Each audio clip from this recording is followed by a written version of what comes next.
दोस्तों नमस्कार, मैं सतीश शर्मा जाफराबादी, आप देख रहे हैं जागो हिंदुस्तान। दोस्तों मैं गांव रनहेरा में हूं और रनहेरा गांव ये जेवर एयरपोर्ट के दूसरे चरण का प्रस्तावित विस्थापित गांव है। सबसे बड़ा गांव है जेवर एयरपोर्ट का, जिसका विस्थापन प्रस्तावित है। इस गांव की ज़मीन भी जा रही है जेवर एयरपोर्ट के दूसरे चरण के लिए और ज़मीन का अधिग्रहण होने से पहले गांव वालों की बात सुनी जाएगी।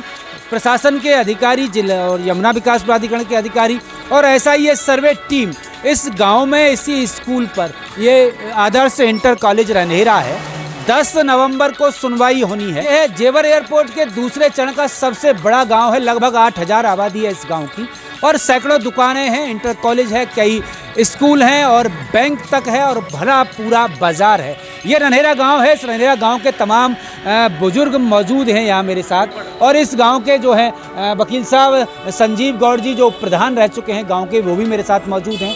क्या कहते हैं गांव के लोग जेवर एयरपोर्ट के लिए ज़मीन अधिग्रहण के मुद्दे पर? क्या मांग है गांव वालों की और क्या सोचना है गांव वालों का, क्या नज़रिया है गांव वालों का? पूरी पड़ताल हम आपको दिखाएंगे। दोस्तों लगातार हम जेवर एयरपोर्ट के विस्थापित गांव की पड़ताल दिखा रहे हैं, आगे भी दिखाते रहेंगे। नए साथी चैनल को सब्सक्राइब कर बेल आइकन जरूर दबा दें और लगातार देखते रहें जेवर एयरपोर्ट के विस्थापित गांव की पड़ताल। तो दोस्तों आज मैं रनहेरा गांव की पड़ताल दिखा रहा हूं। रनहेरा गांव के बहुत सारे बुजुर्ग हमारे साथ मौजूद हैं, उनसे बातचीत करते हैं। जी सर, शुभ नाम क्या है आपका? सतीश कुमार। सतीश कुमार जी, तो आप गांव के किसान हैं? हाँ जी। तो आपकी भी जमीन जा रही होगी? हाँ जी, जा रही है। तो क्या मांग है, क्या कहते हैं गांव के लोग? हमारी मांग ये है जी, जितनी हमारे गांव की जमीन जाए, घर बन रहे हैं, घेर बन रहे हैं, जी जी, उतनी तो हमें जमीन मिलनी चाहिए। अच्छा अच्छा। दूसरी बात ये है कि जो मुआवजे का पैसा एक साथ मिलना चाहिए और दलालों के बीच में न रहे। अच्छा अच्छा। क्योंकि कई बार हो चुका है कि दलाल पैसा लेते हैं और पैसा डलवाते हैं, 1.5 2 लाख रुपए लिया है उन्होंने। अच्छा अच्छा, परेशानी हो रही है? परेशानी होती है। अच्छा, जमीन एयरपोर्ट के लिए तो गांव के लोग देने को तैयार हैं ही? सुनो, उस एयरपोर्ट के लिए ज़मीन जाए, 3 साल से पहले मुआवजा बटा उसकी ब्याज दी जाए। बाबू जी, आपका शुभ नाम क्या है? मुकटलाल। मुकटलाल जी, नजरिया यही है कि ये हमारी ज़मीन के उचित रेट दिए जाए, चौगनी सर्किट रेट के चौगनी दिए जाए और हमारा गांव यदि उठाया जाए तो जितनी हमारी गांव की घर की ज़मीन है उतनी ज़मीन दी जाए और सही जगह पे दी जाए। अच्छा, ये नहीं कि ऊबड़ खाबड़ जगह पे फेंक दिए जाए। जी बाबू जी, आपका शुभ नाम क्या है? नमस्कार। मास्टर महेंद्र शर्मा। जी जी महेंद्र जी, तो आपकी भी एक किसान हैं आप भी? हाँ, किसान हैं। अच्छा, शिक्षक भी रहे हैं आप? शिक्षक भी तो रहा हूं। आपका नज़रिया क्या है? हमारा नज़रिया ये है कि और जो गांव उठे हैं पहले जी, उन गांव वालों को जितनी तकलीफ हुई है जी, इस तकलीफ को देखते हुए हम भी कहीं उतनी ही बड़ी तकलीफ में ना आ जाएं। जी, जी। इसलिए हमारा गांव न उठे तो ही बढ़िया है। वैसे सरकार यदि इतनी सक्षम है कि पूरे गांव वालों को ख़त्म कर दे एक साथ, तो वो उठा सकती है। उसमें इतनी सामर्थ्य है कि पूरे गांव वालों को यानी ख़त्म कर दे, तो उठाने के लिए हम फिर मजबूर हो जाएंगे।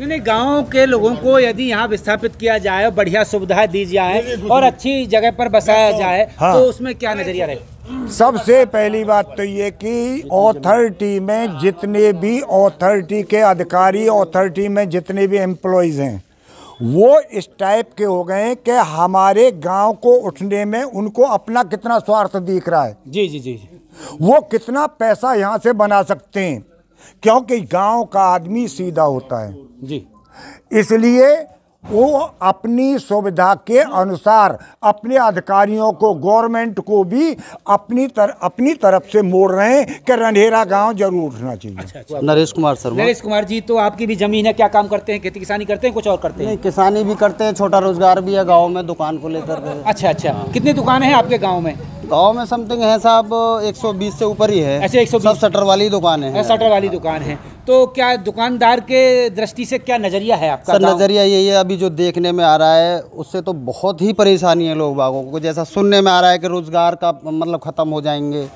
और रोजगार तो युवाओं का बुजुर्गों का भी ख़त्म हो जाएगा। बुजुर्ग खेत तक चला जाता है, अपना न्यार पानी कर लाता है, जैसे भी खेत से। बहुत सारे व्यवसाय गाँव में रहते हैं, पशुपालन करके भी अपना जीवन यापन कर रहे हैं। जी जी जी, देश हित में कार्य चल रहा है तो मना तो नहीं है, लेकिन कुछ व्यू पॉइंट हैं जो क्लियर करने पड़ेंगे, क्योंकि जो अभी स्थिति देखी गई है वो बहुत ज़्यादा भयानक है अभी तक भी उन लोगों को बहुत परेशानी हो रही है विस्थापित के बाद में भी। पहले चरण के जो किसान हाँ हैं। बिल्कुल, गांव की ज़मीन जाने में सब एग्री हैं, कोई दिक्कत नहीं है, लेकिन कुछ तो उस मुआवजे के उसको लेकर के प्रॉब्लम है कि उसको थोड़ा सा क्लियर किया जाए, और छोटी छोटी बातें हैं जो थोड़ा सा क्लियर करनी है। जी कुछ कहना चाह रहे हैं आप? हाँ हेलो, हाँ भैया, एक तो ये परेशानी है कि जो ज़मीन ले रहे हैं जी। किसान की है, तो वहाँ में शोर दिखा के शोर बता में भाई हम तो उस ज़मीन को जोत ही रहे हैं अपनी, और उसमें शोर बता के लूटपाट कर रहे हैं, शोर के पैसे नहीं दे रहे। चाहे हमारी ज़मीन कैसी भी है उसके पूरे पैसे दिए जाएं,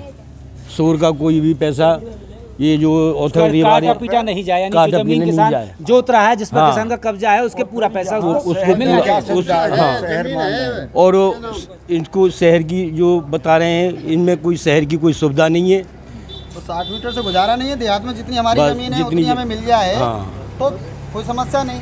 चलिए, और बहुत सारे लोग मौजूद हैं, उनसे बातचीत करते हैं। कहिए कोई बात। जी, राहुल शर्मा। राहुल जी, क्या काम करते हैं आप? मेरा आरओ का प्लांट लगा हुआ है। अच्छा, गांव में ही लगा रखा है? गांव में ही लगा रखा है। स्वरोजगार आपने कर रखा है जी। अच्छी बात है। तो गांव के लोगों को बढ़िया काम धंधा चल रहा होगा, लेकिन गांव उठ जाएगा तो फिर काम बंद हो जाएगा। तो व्यवसाय के नज़रिए से क्या आपका क्या कहना है इस मुद्दे पर? मेनली मैं जो देखूं, रूही की मैं बात करता हूं, और भी हमारे पड़ोस के जो गांव जी। हैं उन लोगों की मैं बात करता हूं, जिन लोगों के पास रोजगार थे, जो अपना कैसे भी करके व्यवसाय चला रहे थे, आज वो सभी लोग बहुत ही दुख की घड़ी से गुजर रहे हैं। सरकारी लोग जो यहाँ पे आते कहते कुछ है करते कुछ है, उसमें किसी में भी ओरिजिनलिटी सामने नहीं है, राइटिंग में कुछ नहीं देके जाते हैं, लोगों का एकदम से गुमराह बनाया जा रहा है कि ये मिलेगा वो मिलेगा, ऐसे करके उस पर सहमति बनाई जा रही है। लेकिन ईमानदारी से बात करूं तो सरकार इस जो ये वाला जो पॉइंट है उस पर अच्छे से ध्यान नहीं दे रही है जो देना चाहिए। क्यों कि गांव कोई ये आज का बसा नहीं है, ये हमारे पूर्वजों की धरोहर है, जिन्होंने अपना खून पसीना बहा करके ये गांव बसाया है, और इसको उखाड़ना, इसको यहाँ से निकाल देना बहुत इनको इजी लग रहा है, लेकिन ये बहुत बड़ा दुख का विषय है कि गांव को हटाया जाए। लेकिन हटाना है भी है आपको, तो जो लोग अब जैसे यहाँ पे दुकानें हैं लोगों की, अब दुकान है तो आपको वहाँ पे जैसे जो दुकान यहाँ पे कर रहा है तो उसको कॉमर्शियल जगह दीजिए, जिसमें वो अपनी जो, अब एक बात बताओ, यहाँ से दुकान ख़त्म करके उसको आप 5 लाख रुपए दे रहे हैं, वो क्या रोजगार क्या कर पाएगा वो 5 लाख रुपए में? बताइए। वो यहाँ पे रह करके उसकी कंटिन्यूटी चल रही है, लेकिन आपने 5 लाख रुपया दे दिया, दुकान उसको आपने दी नहीं, उसको 5 लाख रुपए लेके क्या करेगा वो? गांव के प्रधान रहे संजीव गौड़ जी मौजूद हैं, उनसे बात करते हैं। अधिवक्ता हैं, जाने माने संभ्रांत व्यक्ति हैं गांव के। जी संजीव जी, क्या नज़रिया है गांव वालों को, क्या हकीकत में होना चाहिए, सरकार को क्या करना चाहिए और गांव वालों को इस बड़े मेगा प्रोजेक्ट में किस तरह से सहयोग करना चाहिए? बताइए, क्या व्यू है आपका? देखिए, मैं आपके न्यूज़ के माध्यम से एक कहना चाहता हूँ कि जिस तरह से हमारी संस्कृति सभ्यता रनेरा गांव की पंचायत की है, और उस तरह की संस्कृति सभ्यता अगर विस्थापित होता है तो उस तरह की संस्कृति सभ्यता, माहौल, हर बरादरी का समन्वय, सामाजिकता, मानवता ऐसी नहीं मिलेगी। दूसरा ये है कि जो कंपनसेशन एक्ट 2013 है उसके मुताबिक भारत सरकार द्वारा जो प्राइवेट एयरपोर्ट का चालू किया जा रहा है उसको हमको शहरी कर दिया गया, जबकि हम ग्रामीण हैं। आज भी ग्राम का नाम खतौनी में रनेरा आता है, शहरी क्षेत्र नहीं आ रहा, जबकि जेवर शहरी क्षेत्र जेवर आ रहा है, लेकिन रनेरा गांव आ रहा है। रनेरा आ रहा गांव, मुर्रे आ रहा, बीरमपुर आ रहा, और तुम्हारे अब तक जो विस्थापित हुए वो भी सब कृषि वाले आ रहे हैं। उसके बाद में जो मुआवजा है, चूँकि इन्होंने गाँव को दे रखा है शहरी में और ज़मीन को दे रखा, एग्रीकल्चर लैंड दे रखी है ग्रामीण में, उसका इन्होंने चौगुना दुगना कर दिया। अब गांव को कहाँ देंगे ये? दूसरी बात, जो 5-6 गांव जो हमारे उठे हैं पड़ोसी गांव, वो इतने परेशान हैं, कम से कम 800-900 हज़ार परिवार आज भी ऐसे हैं जो प्रशासन जेवर तहसील में रोज़ दफ्तरों को चक्कर काट रहे हैं, डीएम जिलाधिकारी से मिल रहे हैं, एडीएम बलराम सिंह से मिल रहे हैं, लेकिन कोई भी सुनने वाला उनकी नहीं है। आज वो लोग सड़क पे हैं, झोंपड़ी लेकर रह रहे हैं। हम ऐसा गांव रनेरा वाले ऐसा नहीं होने देंगे। गांव विस्थापित होने का पहले तो मनसा ही नहीं है कि गांव उठे। जमीन जाएगी तो उसका 4 गुना मुआवजा मिलना चाहिए। तो मैं आपके न्यूज़ के माध्यम से कहना चाहता हूँ प्रशासन शासन को कि ऐसी भूल रनेरा पंचायत में ना करें, जिससे यहाँ आक्रोश पैदा हो, किसान सड़क पे आ जाएं और किसान आपके खिलाफ झंडा बुलंद कर दें। मैं सरकार को चेतावनी आपके माध्यम से देना चाहता हूं। जो गांव विस्थापित हुए हैं वो रो रहे हैं बेचारे, आज झोंपड़ी पड़े हैं। उनको किसी का ट्यूबवेल का पैसा नहीं, किसी खेत का पैसा नहीं, किसी का घर उठ गया उसका पैसा आज तक नहीं है। 800,000 किसान हैं जो आज दर दर भटक रहे हैं, ठोकर खा रहे हैं शासन प्रशासन के ऑफिसों के चक्कर। मैं इस माध्यम से आपको कहना चाहता हूं कि रनेरा गांव विस्थापित नहीं होगा। ये प्रशासन शासन सुन ले कान खोल के, होगा तो शर्तों के साथ होगा और लिमिटेड तरीका से टाइमली होगा। ऐसा नहीं है कि आप पड़ोसी गांव उखाड़ दिए, जाओ जी बसो भगो, और पीएससी और पुलिस ला दिया, अपने किसानों को भगा रहे हो घर छोड़ के। हमारा कृपाल सिंह जी, आप किसान हैं? हाँ जी। रनहेरा गांव के हाँ हैं जी। तो आपकी जमीन जा रही है? थोड़ी सी पहले चली गई है। अच्छा, चली गई है। हाँ। तो आपकी पहले भी गई है और दोबारा भी जाएगी? हाँ। अच्छा, तुम्हारे अच्छे अनुभव रहेंगे, क्या क्या कहना चाहेंगे? हमें ये कहना है कि ये करती है शहरी सर्किट रेट ग्रामीण को, वो भी 2012 को।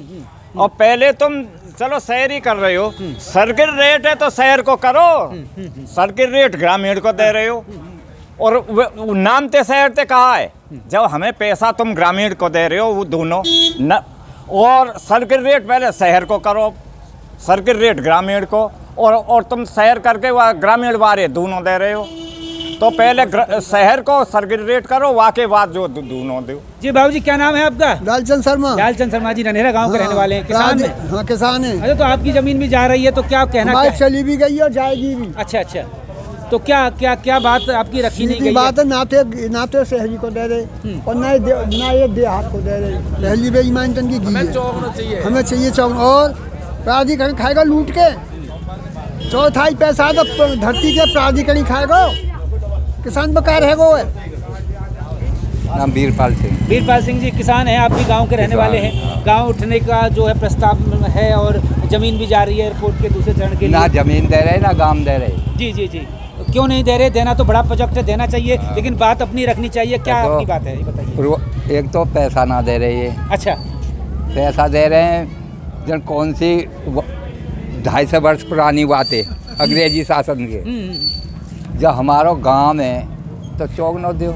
अच्छा, तुम्हारा गांव इसलिए चौक न दिया जाए कि अब जो नया जो, और अगर ये शहर मानने हैं तो शहर को जो सर्किट रेट बढ़ाएगा, शहर को सर्किट रेट करो ना। जी, भाई साहब, क्या शुभ नाम है आपका बाबूजी? मेरा नाम फाम तो कच्छ में नाम, मेरा नाम नेकपाल कहते हैं। नेकपाल कहते हैं। किसान हैं आप, खेती करते हैं, तो जमीन जाएगी, बढ़िया मुआवजा मिलेगा, कुर्ता वुर्ता अच्छा हो जाएगा, तो क्या दिक्कत क्या आ रही है जमीन देने के लिए? बहुत बड़ा नेता बन जाएंगे हम तो। अच्छा, जमीन घर देने को सब तरह तैयार हैं। हाँ। पर ये हमको ये बतावे कि ग्राम मानने हैं या शहर मानने हैं हमको। अच्छा, लड़ाई सबसे बड़ी ये है कि ये ग्रामीण में, ग्रामीण है या शहर है। अच्छा, एक बात कह दें ये। अच्छा, वाको फिर हम उत्तर देंगे कि हमें क्या करना है। अब शुभ नाम क्या है आपका? मेरा नाम हरकिशन शर्मा जी, रनहेरा गांव के रहने वाले हैं, किसान हैं आप। तो गांव का विस्थापन प्रस्तावित है, एयरपोर्ट के दूसरे चरण के लिए जमीन जा रही है। तो इस मुद्दे पर आप क्या कहना चाहते हैं? जी, हम गांव के विस्थापन को तो राजी नहीं है। सबसे पहली बात, यदि खेत भी हमारे जाते हैं तो हमें चौंकना वो चाहिए। और जो गांव की जो ये आबादी बाई चांस बिल्कुल नहीं बीत रही हो जाती है तो उसका भी चौंकना चाहिए हमें मुआवजा। ऐसे नहीं है कि पहले की तरह जो रोही और पारोही में जितनी पब्लिक परेशान हुई है, हमारा योगी जी से यही अनुरोध है कि हमें इसके चौंकने का उदय, या तो हमें देहाती बना रहे तो चौंकना दें, शहरी कहें तो शहरी का चौंकना दुगना दें, ना तो हम शहरी रहे ना ग्रामीण रहे। इनके अभी तक मकान न बने, 2 दिन में मकान तोड़ दिए, दूसरे दिन पहले 2 दिन पहले उन्हें पैसे आए और तीसरे दिन उनके मकान तोड़ दिए। जो कि रनहेरा में 70 परिवार तो रनहेरा में रह रहे हैं। तो ये चीज़ को भी तो ध्यान करना चाहिए यहाँ।